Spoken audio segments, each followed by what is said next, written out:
আসসালামু আলাইকুম এভরিওয়ান, চলে এলাম নতুন রেসিপি নিয়ে। আজকের আয়োজনে থাকছে পটেটো কোফতা বা আলুর কোফতা।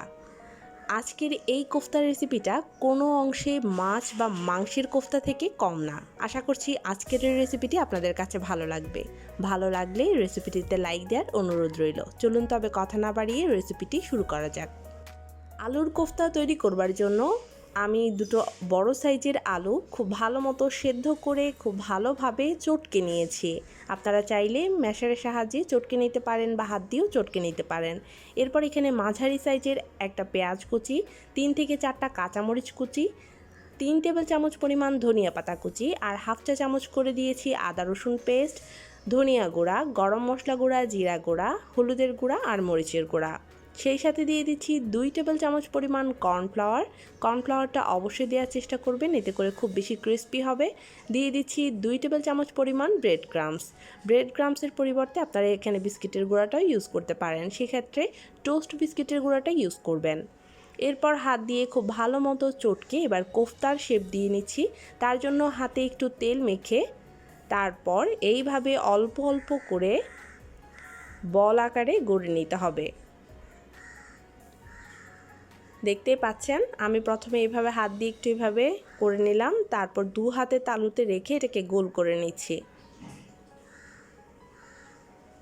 এই তো তৈরি হয়ে গেল। তো এইভাবে সবগুলো বল আমি তৈরি করে নিচ্ছি। সবগুলো বল তৈরি করা হয়ে গিয়েছে। এইবার এগুলোর কোফতার শেপ দেওয়ার পালা। তো তার জন্য একটা ডিম আমি নিয়ে নিয়েছি, তাতে সামান্য পরিমাণ লবণ দিয়ে একটু ভালো মতো ফেটিয়ে নিচ্ছি। এরপর আরও একটা বাটিতে আমি কিছু ব্রেড ক্রাম্বস নিয়ে নেব। তো তার আগে আমি কোফতাগুলো ডিমের মধ্যে গড়িয়ে নিচ্ছি। তো একটা বাটিতে আমি ব্রেড ক্রাম্বস নিয়ে নিয়েছি। এবার এই কোফতাটাকে খুব ভালো মতো ব্রেড ক্রাম্বসের মধ্যে এইভাবে মিশিয়ে নিতে হবে। তো ঠিক এইভাবে আমি সবগুলো কোফতা রেডি করে নিচ্ছি। দেখতে পাচ্ছেন কতটা সুন্দর হয়েছে। তা একটা প্লেটে তুলে রাখছি। তো সেইমভাবে আমি সবগুলো কোফতা তৈরি করে নিয়েছি। তো চলে এলাম চুলায় কোফতাগুলোকে ভাজবার জন্য। চুলায় একটা ফ্রাইং প্যানে পর্যাপ্ত পরিমাণ সয়াবিন তেল দিয়ে তেলটাকে আমি গরম করে নিয়েছি। এরপর একে একে সবগুলো আলুর কোফতা আমি তেলের মধ্যে দিয়ে দিচ্ছি।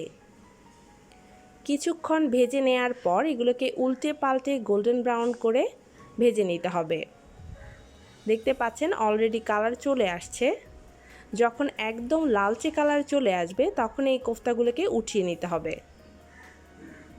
দেখতে পাচ্ছেন কত চমৎকার কালার চলে এসেছে। তো এখন আমি তেল থেকে উঠিয়ে একটা বাটিতে তুলে নিচ্ছি। খুব ভালো মতো তেলটা ঝেড়ে নিতে হবে। সবগুলো কোফতাই তৈরি করা হয়ে গিয়েছে। তো একটা প্লেটে আমি এগুলো পরিবেশন করে নিচ্ছি। আপনারা চাইলে এইভাবে সসের সাহায্যে কিংবা সালাদের সাহায্যে এই কোফতাগুলো বিকেলের নাস্তা বা অতিথি আপ্যায়নে খুব সহজেই পরিবেশন করে নিতে পারেন।